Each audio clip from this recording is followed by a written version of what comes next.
Hi అండి, welcome to Python life YouTube channel. ఈ క్లాస్లో మనం స్పైరల్ మోడల్ గురించి డిస్కస్ చేద్దాం. సో స్పైరల్ అంటే ఏంటి? ఇక్కడ డయాగ్రామ్లో కనిపిస్తుంది కదా. సో ఈ లూప్ ఉంది కదా, దీన్నే స్పైరల్ అని అంటాము. ఓకేనా?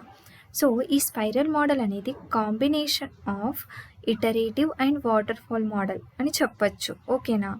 సో ఇక్కడ చూడండి, the spiral model is a software development methodology that combines elements of both iterative and waterfall models అని చెప్తున్నాం. And it is introduced by Barry Boehm in 1986.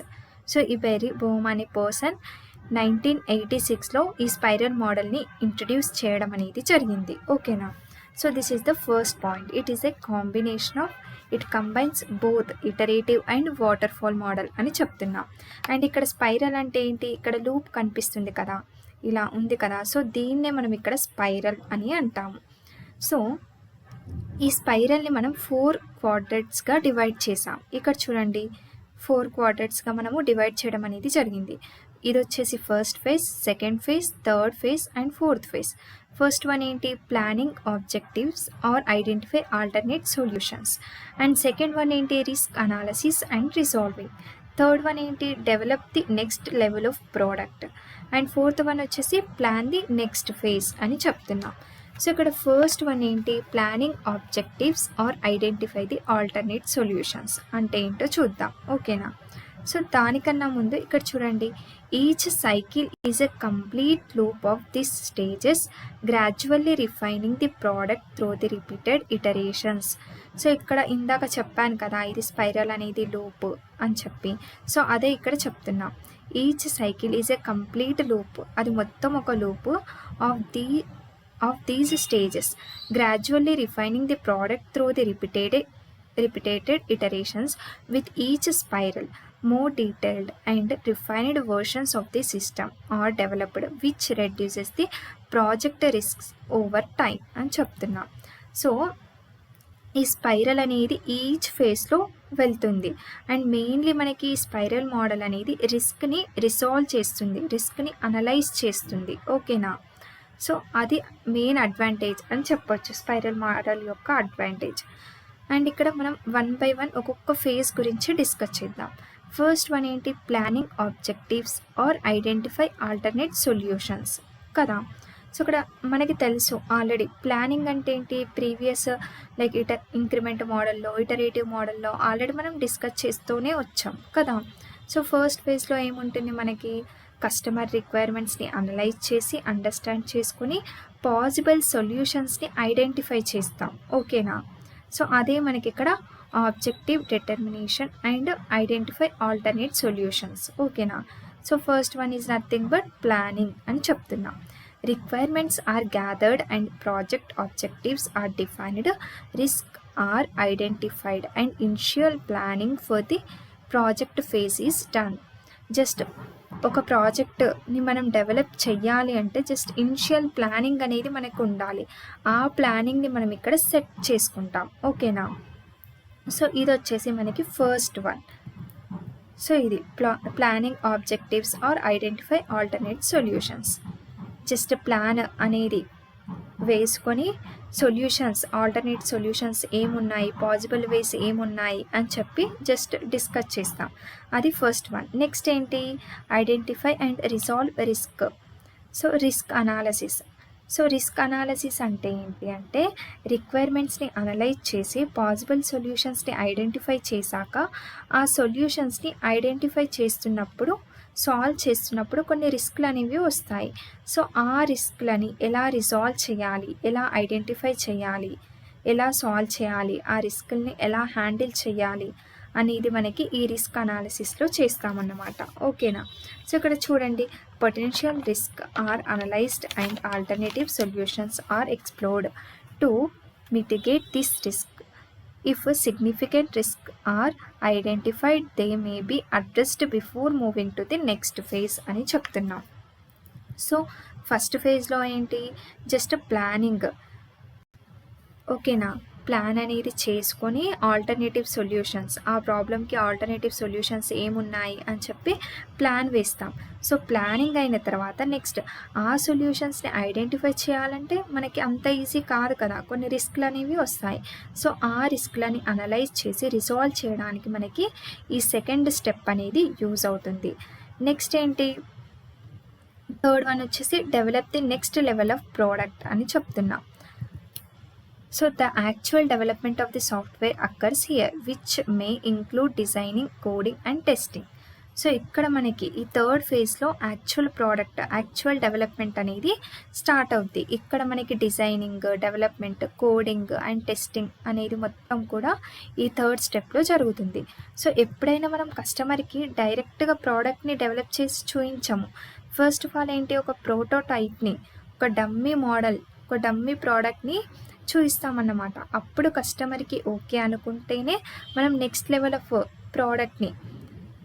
Of version of ప్రోడక్ట్ని మనం తయారు చేయడం అనేది జరుగుతుంది. ఓకేనా, ఇక్కడ కూడా అంతే. ఫస్ట్ మనం ప్రోటోటైప్ మోడల్ని బిల్డ్ చేసి చూపిస్తామన్నమాట కస్టమర్కి. ఒకవేళ కస్టమర్కి అదంతా ఓకే అనుకుంటే అప్పుడు మనము నెక్స్ట్ లెవెల్ ఆఫ్ ప్రోడక్ట్ని తయారు చేయడం అనేది జరుగుతుంది. ఓకేనా, సో ఇక్కడ చూడండి, ఈ develop the next level of ప్రోడక్ట్లో మనకి design, coding, test and release. So ఈ స్టెప్స్, ఈ కంప్లీట్ స్టెప్స్ అనేవి మనకి ఈ థర్డ్ స్టెప్లో ఉండడం అనేది జరిగింది. ఓకేనా, సో ఇది వచ్చేసి మనకి థర్డ్ స్టెప్. నెక్స్ట్ ఏంటి, ఫోర్త్ వన్ వచ్చేసి ప్లాన్ ది నెక్స్ట్ ఫేజ్. అంటే ఏంటి, ఇక్కడ evaluation. The client and project stake holders evaluate the current progress and provide feedback which may affect the next cycle అని చెప్తున్నాం. సో ఫస్ట్ ప్రొడక్ట్ అనేది తయారైన తర్వాత డెవలప్మెంట్ అండ్ టెస్టింగ్ మొత్తం అయ్యాక కస్టమర్ యొక్క ఫీడ్బ్యాక్, రివ్యూస్ అనేవి మనము ఇక్కడ ఇవాల్యుయేట్ చేయడం అనేది జరుగుతుంది. ఓకేనా, సో ఇక్కడ వరకు ఏంటి, జస్ట్ మన ప్రోడక్ట్ యొక్క డిజైన్, కోడింగ్, టెస్టింగ్ అంతా అయిపోయింది, రిలీజ్ అయ్యింది. అప్పుడు ఇక్కడ కస్టమర్ యొక్క ఫీడ్బ్యాక్ అనేది మనం ఇక్కడ తీసుకుంటాము. కస్టమర్ యొక్క రివ్యూని బట్టి ఒకవేళ ఓకే అనుకుంటే మన ప్రోడక్ట్ అనేది సక్సెస్ అవుద్ది. లేదు ఇంకేమైనా రిక్వైర్మెంట్స్ అనేవి చేంజ్ చేయాలి, మోడిఫికేషన్స్ ఉన్నాయి అంటే మళ్ళీ ఇంకా ఇది ఫస్ట్ ఫేజ్లోకి వస్తుంది, planning objectives are identify alternate సొల్యూషన్స్లోకి. సో ఇలా అప్ టు ఎప్పటి వరకు కస్టమర్ సాటిస్ఫై అయ్యే వరకు, అప్పటి వరకు మనకి ఈ స్పైరల్ మోడల్ అనేది జరుగుతూ ఉంటుంది. ఓకేనా, స్పైరల్ ప్రాసెస్ అనేది. ఓకేనా, సో ఇది మనకి స్పైరల్ మోడల్. సో ఈ స్పైరల్ మోడల్ కాన్సెప్ట్ అనేది మీకు అర్థమయ్యింది అనుకుంటున్నాను. ఫస్ట్ లూప్లో ఈ 4 ఫేజెస్ అనేవి సాటిస్ఫై చేస్తున్నాం. ఫస్ట్ ఒకవేళ కస్టమర్ ఓకే అనుకుంటే ఇక్కడితో మన ప్రోడక్ట్ డెవలప్మెంట్ అనేది అయిపోద్ది. లేదు ఒకవేళ కస్టమర్కి ఇంకేమైనా మోడిఫికేషన్స్ ఉన్నాయి చేయాల్సినవి అనుకుంటే మళ్ళీ నెక్స్ట్ లూప్ అనేది స్టార్ట్ అవుద్ది. ఓకేనా, సో ఇది వచ్చేసి మనకి స్పైరల్ మోడల్. సో ఇప్పుడు స్పైరల్ మోడల్ యొక్క అడ్వాంటేజెస్ అండ్ డిసడ్వాంటేజెస్ చూద్దాం. ఇక్కడ చూడండి, అడ్వాంటేజెస్, రిస్క్ హ్యాండ్లింగ్ అని చెప్తున్నాం. ఎందుకు అంటే సొల్యూషన్ని రిజాల్వ్ చేసేటప్పుడు రిస్క్ని హ్యాండిల్ చేస్తుంది కదా, సో అందుకే రిస్క్ హ్యాండ్లింగ్ అని చెప్తున్నాం. నెక్స్ట్ ఏంటి, లార్జ్ ప్రాజెక్ట్స్. సో ఈ స్పైరల్ మోడల్ అనేది స్పెసిఫిక్గా లార్జ్ ప్రాజెక్ట్స్కి యూజ్ చేయడం అనేది జరుగుతుంది. నెక్స్ట్ ఏంటి, ఫ్లెక్సిబుల్. అంటే కస్టమర్ రివ్యూస్ అండ్ ఫీడ్బ్యాక్ని తీసుకొని మళ్ళీ ప్రోడక్ట్ యొక్క డెవలప్మెంట్ అనేది స్టార్ట్ అవుతుంది కదా, సో అందుకే ఇది ఫ్లెక్సిబుల్. నెక్స్ట్ ఏంటి, కస్టమర్ సాటిస్ఫాక్షన్. అంటే కస్టమర్ సాటిస్ఫై అయ్యే వరకు ప్రోడక్ట్ డెవలప్మెంట్ ప్రాసెస్ అనేది జరుగుతుంది. ఓకేనా, so these are the main advantages of spiral model అని చెప్పొచ్చు. నెక్స్ట్ వచ్చేసి డిసడ్వాంటేజెస్. కాంప్లెక్స్, ఇది కొంచెం కాంప్లెక్స్ ప్రాసెస్ అని చెప్పొచ్చు స్పైరల్ మోడల్ అనేది. నెక్స్ట్ ఏంటి, ఎక్స్పెన్సివ్. అంటే కస్టమర్ సాటిస్ఫై అయ్యే వరకు స్పైరల్ అనేది తిరుగుతూ ఉంది కాబట్టి ఇట్ ఈస్ సమ్ ఎక్స్పెన్సివ్ అని చెప్పొచ్చు. ఓకేనా, ఎందుకంటే కస్టమర్ సాటిస్ఫై అవ్వాలి, తన రిక్వైర్మెంట్స్కి తగ్గట్టుగా తన ప్రోడక్ట్ అనేది డెవలప్ అవ్వాలి అంటే అంతే అమౌంట్ ఖర్చు పెట్టాల్సి కూడా ఉంటుంది కదా, సో అందుకే it is some expansive and two much risk analysis. So ఇక్కడ కొంచెం ఇది రిస్క్ ప్రాసెస్ అని చెప్పొచ్చు. ఎందుకు అంటే ఇఫ్ టీం వాళ్ళు రిస్క్ని అనలైజ్ చేయడంలో ఎక్స్పర్ట్స్ అయి ఉంటే మనకి అది ఈజీ. బట్ సొల్యూషన్స్ని ఐడెంటిఫై చేసి దాంట్లో ఏం రిస్క్లు ఉన్నాయి అని చెప్పి ఐడెంటిఫై చేయాలి అంటే అది కొంచెం డిఫికల్ట్ కదా. సో అందుకే. నెక్స్ట్ ఏంటి, టైం అంటే ఏంటి, మనకి ఇక్కడ కస్టమర్ సాటిస్ఫై అయ్యే వరకు లైక్ ప్రాసెస్ అనేది జరుగుతుంది కాబట్టి it is some time taken process కదా. So these are the some disadvantages. ఏంటి, complex, expensive, too much risk analysis and time. So ఏమేమి డిస్కస్ చేసాం ఈ క్లాస్లో? First of all spiral model అంటే ఏంటి? స్పైరల్ మోడల్ అనేది combination of both iterative and waterfall model. And దీన్ని ఎవరు ఇంట్రడ్యూస్ చేశారు? Barry Boehm in 1986.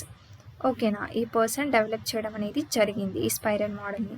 సో దీంట్లో మనకి మెయిన్గా 4 phases ఉంటాయి. Planning objectives are identify alternate solutions, second one వచ్చేసి risk analysis and resolving, third one వచ్చేసి develop the next level of product, and fourth one వచ్చేసి plan the next phase. So ఇక్కడ చూడండి, planning అంటే ఏంటి?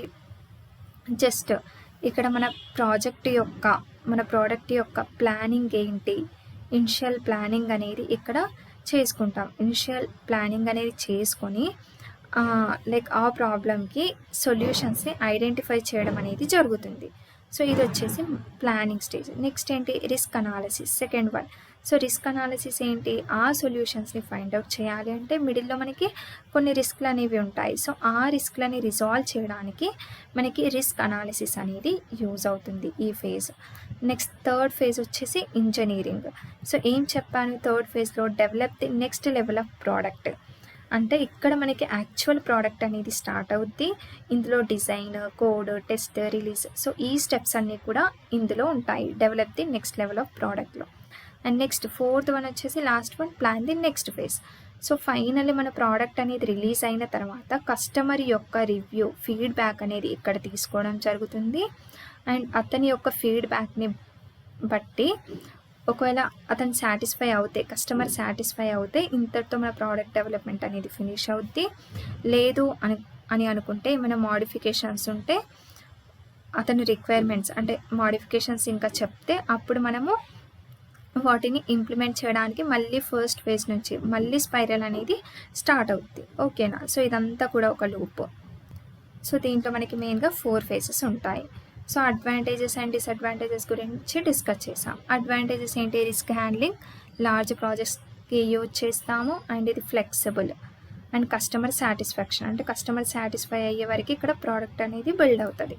నెక్స్ట్ వచ్చేసి disadvantages ఏంటి? Complex, expensive, too much risk analysis and time. అంటే ఇది కొంచెం ఎక్స్పెన్సివ్ అని చెప్పొచ్చు, and two much risk analysis, and అలాగే ఇది లైక్ స్పైరల్ మోడల్ అనేది it is the time taken process అని చెప్పొచ్చు.